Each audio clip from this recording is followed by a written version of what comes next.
On va regarder maintenant comment on peut compléter notre jeu d'une façon convenable. Évidemment, un jeu ou un logiciel n'est jamais terminé, mais à un moment donné, il faut s'arrêter et il faut passer à d'autres choses. Donc, ce qu'on va vouloir dans notre projet maintenant, c'est quand il va rester moins de 2 balles, OK, c'est le critère que j'ai choisi, vous pourrez en choisir à votre goût, on va arrêter le jeu. Donc, on va dire que le jeu est terminé quand il va avoir moins de 2 balles. Aussi, on va vouloir ajouter dans la zone des contrôles ici la possibilité de choisir le nombre de balles qui sont en jeu. Donc, par exemple, on peut commencer le jeu juste avec 2 balles si on veut. Et on va vouloir s'ajouter un bouton pour démarrer le jeu. Donc, c'est le bouton « Jouer » que vous voyez dans le bas de l'écran ici. Donc, allons voir qu'est-ce qui se passe si je décide d'avoir 2 balles et je clique sur « Jouer ». Bien, j'ai 2 balles qui apparaissent à l'écran et puis, bien, je peux jouer. Et si il y a une des balles que je manque, bien, on indique que le jeu est terminé. Si je veux recommencer avec 5 balles ou 6 balles, par exemple, bien, je monte le compteur à 6, puis là, je peux jouer. Puis, à un moment donné, je vais laisser passer les balles, puis quand il va en rester une balle, dans le fond, le jeu est terminé, puis on voit que tout fige à ce moment-là. J'ai fait 4 contacts et le score ici, à chaque seconde, j'ai compté le nombre de balles qu'il y avait dans le jeu, puis ça donnait un score de 53. Bon, je vous encourage à améliorer le jeu. Vous avez vu que j'ai décidé de placer toutes les balles de la même couleur, mais vous pouvez décider autre chose. Le nombre de balles peut varier de 10 et le minimum, ça devrait être 2 en fait. Donc, on ne devrait pas être en mesure d'aller en bas de 2. C'est ça, ça bloque à 2.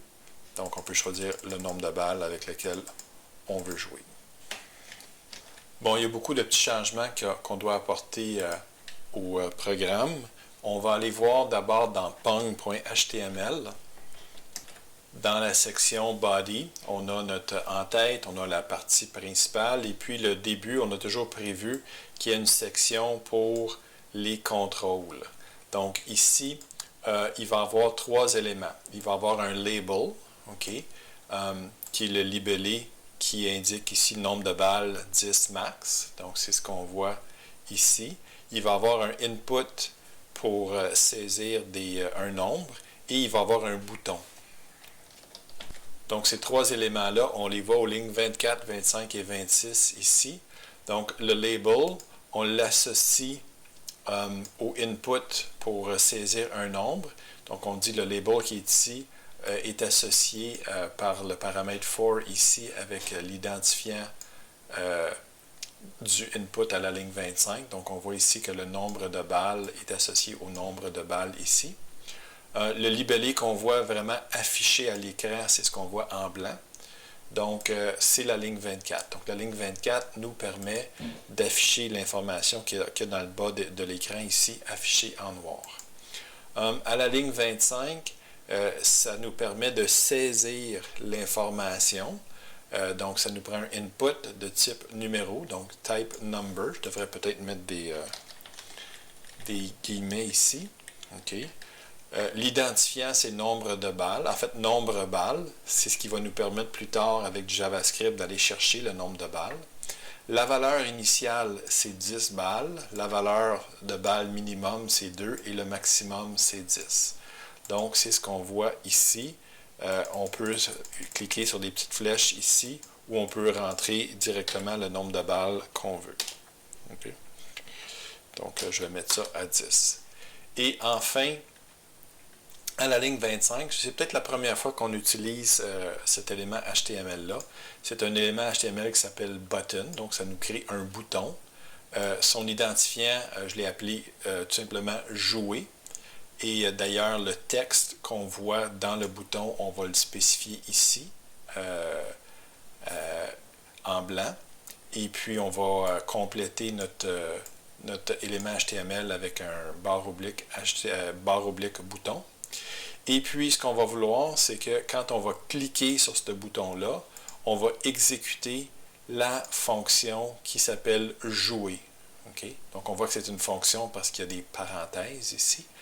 Donc, onClick égale jouer.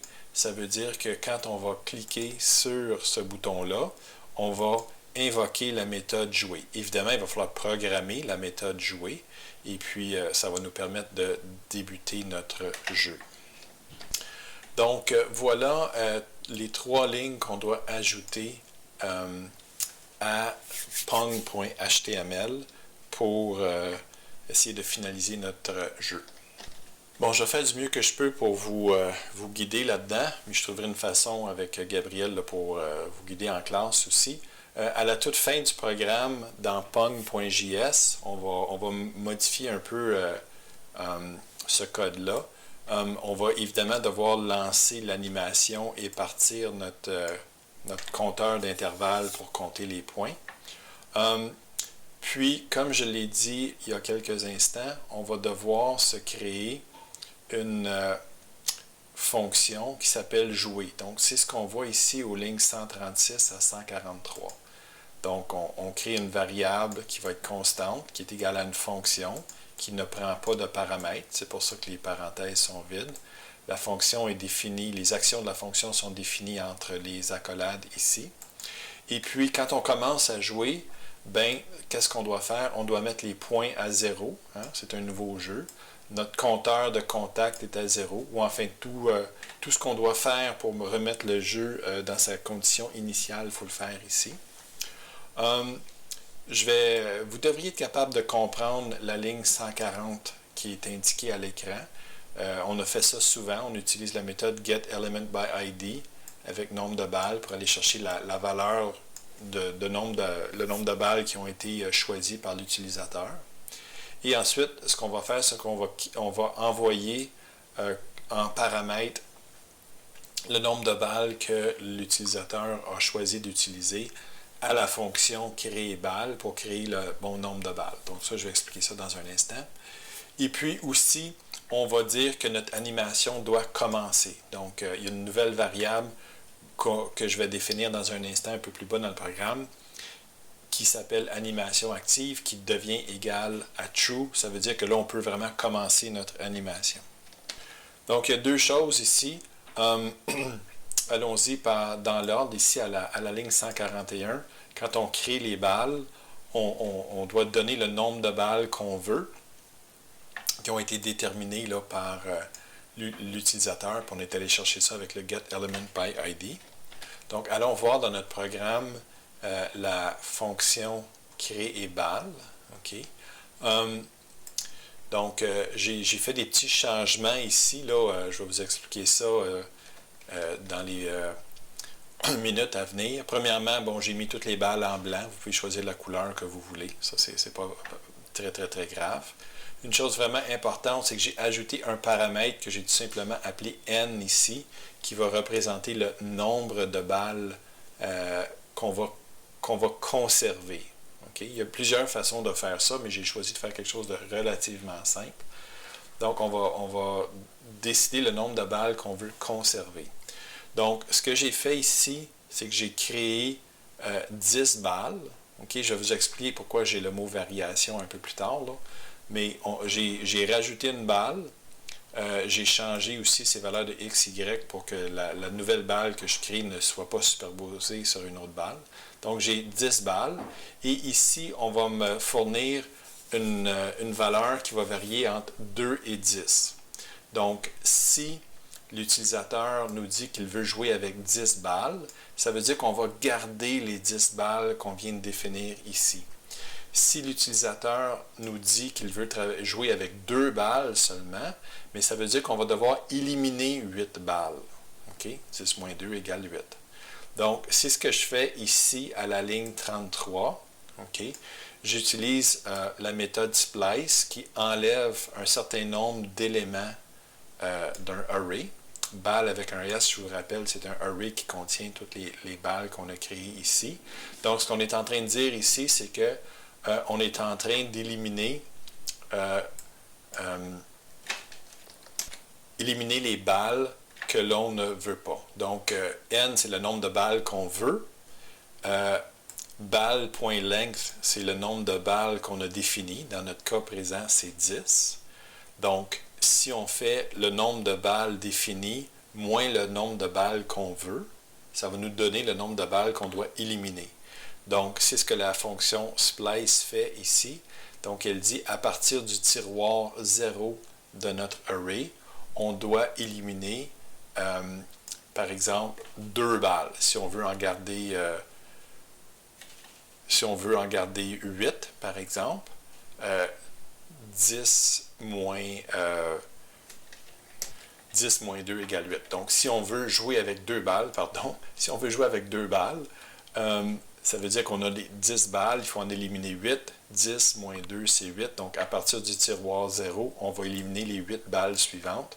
Donc, on va éliminer les balles 0 qui sont dans les tiroirs 0 à 7, puis on va garder les 2 dernières. OK?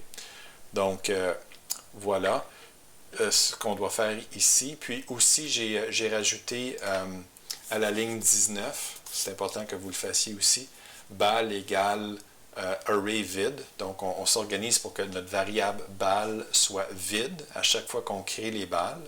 Sinon, on va toujours ajouter des balles dans notre array, puis on ne veut pas faire ça. Donc, on commence en disant que le array balle est vide. On crée nos balles, on les ajoute dans notre array, et ensuite, on les supprime. Bon, ce n'est pas la meilleure programmation du monde, mais c'était la façon la plus simple de procéder. Vous n'êtes pas obligé de faire ce que je viens de faire là, mais si on veut que notre jeu soit différent à chaque fois qu'on l'active, ce que j'ai fait ici, c'est que d'une façon un peu aléatoire, j'ai ajouté une quantité que j'ai appelée variation. J'ai ajouté ou j'ai retranché, vous pouvez faire ce que vous voulez, une petite quantité à la position de la balle. Donc, notre première balle, au lieu de toujours commencer à 100 et 200, comme coordonnées X et Y, elle va commencer à 100 plus un certain nombre de pixels et 200 dans la direction des Y. La deuxième balle, par exemple, dans sa position X, va toujours commencer à 100, mais sa valeur de Y va être de 100 plus une certaine variation. Puis cette variation-là, c'est quoi? Bien, c'est un entier aléatoire qui va varier de 0 à 5. Et à ça, j'ajoute 1. De sorte que si l'entier aléatoire varie de 0 à 4 plus 1, ça veut dire que ça va toujours varier entre 1 et 5 pixels. Donc, ça fait que les balles au début du jeu vont avoir une petite position différente. Et le fait d'avoir ajouté ou retranché cette variation-là, ça fait que c'est très peu probable qu'on ait 2 fois la même configuration quand on joue. Donc, c'est un petit détail. Anti-aléatoire, ce que j'ai fait, c'est que je suis allé voler, tout simplement. J'ai fait un copier-coller de cette fonction-là qu'on avait définie dans notre jeu Memo. Donc, j'ai fait un copier-coller, puis je l'ai amené ici directement. OK, donc c'était la modification qu'il fallait apporter à créer balle en raison de la ligne 141, quand on a créé notre fonction jouer tantôt. Et aussi, on s'est dit qu'on avait cette variable-là, animation active à créer. Bien, ça, c'est quand on commence notre programme ici. OK? On peut rajouter ça, par exemple, à l'entour de la ligne 161. Quand notre programme commence, au début, l'animation active, c'est faux. On ne veut pas avoir de l'animation quand notre programme commence. On veut attendre que l'utilisateur appuie sur le bouton « Jouer » pour lancer l'animation. Donc, au départ, quand notre programme commence, par exemple, ici, on crée notre variable balle et c'est un array vide. On dit que l'animation, ce n'est pas actif encore. On définit toutes les autres variables à 0. Et puis, ici, on lance l'animation, on part notre intervalle. Puis, on va devoir aller mettre une petite condition dans notre animation pour qu'elle ne s'exécute pas quand la variable animation active est fausse. Okay? Donc, c'est la ligne que j'ai ajoutée à la ligne 45 ici. Donc, quand cette fonction-là va commencer à exécuter, puis c'est vraiment important là, que vous ajoutiez la ligne 45 après la commande de la ligne 43, ce qui va arriver, c'est que si jamais cette variable-là, animation active, elle est effectivement à la valeur false, bien, à ce moment-là, on ne veut pas faire toutes les commandes qui suivent ici à l'écran. On ne veut pas faire l'animation. On ne veut pas vérifier si la balle rebondit. On ne veut rien faire. On est comme en pause. Donc, à ce moment-là, ce qu'on fait, c'est qu'on fait une commande return. Donc, ce que la commande return fait, c'est que ça arrête l'exécution de cette fonction-là et ça va sauter toutes les lignes qui sont ici et ça va aller directement à la fin de la fonction. Bref, il ne se passera rien. Okay? Et puis, quand on va appuyer sur le bouton, quand on va appuyer ici sur le bouton jouer, ce qui va arriver, c'est que la fonction jouer va s'exécuter, comme on voit ici, comme on a fait tantôt. Et puis, bon, on va mettre les points à zéro, le compteur, on va aller chercher le nombre de balles, on va créer nos balles, et on va dire maintenant, OK, c'est le temps d'activer l'animation. À ce moment-là, quand l'animation active va être égale à true, la condition ici ne sera pas respectée, il n'y aura pas de return, et puis notre programme va pouvoir continuer et exécuter toutes les commandes ici pour faire bouger la balle et vérifier les rebondissements et tout ce qu'on a programmé avec la raquette et tout ça. Le dernier élément que je veux ajouter au programme, c'est de l'arrêter quand le nombre de balles est moins de 2. Donc ça, je fais ça dans la fonction animée vers la fin. Okay? Donc dans la fonction animée, on fait beaucoup de choses. Là, on efface notre écran, on vérifie s'il y a des rebondissements sur les murs, on vérifie si notre balle touche la raquette, on vérifie si les balles se touchent entre elles et il y a des collisions. Après ça, on dessine les balles et on les déplace, on dessine la raquette, on affiche les points à l'écran. Et puis, ici, à la toute fin, on va arrêter le jeu si le nombre de balles est moins de 2. Donc, si notre array balle avec un S, si sa longueur est inférieure à 2, on va exécuter le code entre les lignes 128 et 133. Ici, j'ai décidé là, que la grosseur de la police serait de 60. J'ai décidé que la couleur serait rouge. On va afficher « Jeu terminé ». J'ai choisi les coordonnées 225-400. Ça, c'est le fameux « Game Over » qu'on voit dans les premiers jeux vidéo. Et ici, à la ligne 132, je mets le jeu en pause, de sorte que l'animation active devient égale à faux. Donc, par exemple, si je pars mon jeu avec 5 balles ici, puis je les laisse passer, quand je vais avoir moins de 2 balles, c'est-à-dire quand j'en ai une, voilà, c'est jeu animé, puis on voit que toute l'animation s'est arrêtée. Donc, voilà, notre jeu est complété. J'espère que vous allez pouvoir peut-être rajouter quelques éléments qui vont rendre le jeu encore plus intéressant. J'aurais souhaité peut-être découper la vidéo en différents segments, mais la vie a fait que j'ai pas été capable de faire ça. Donc, voilà. J'espère que vous avez apprécié. Merci.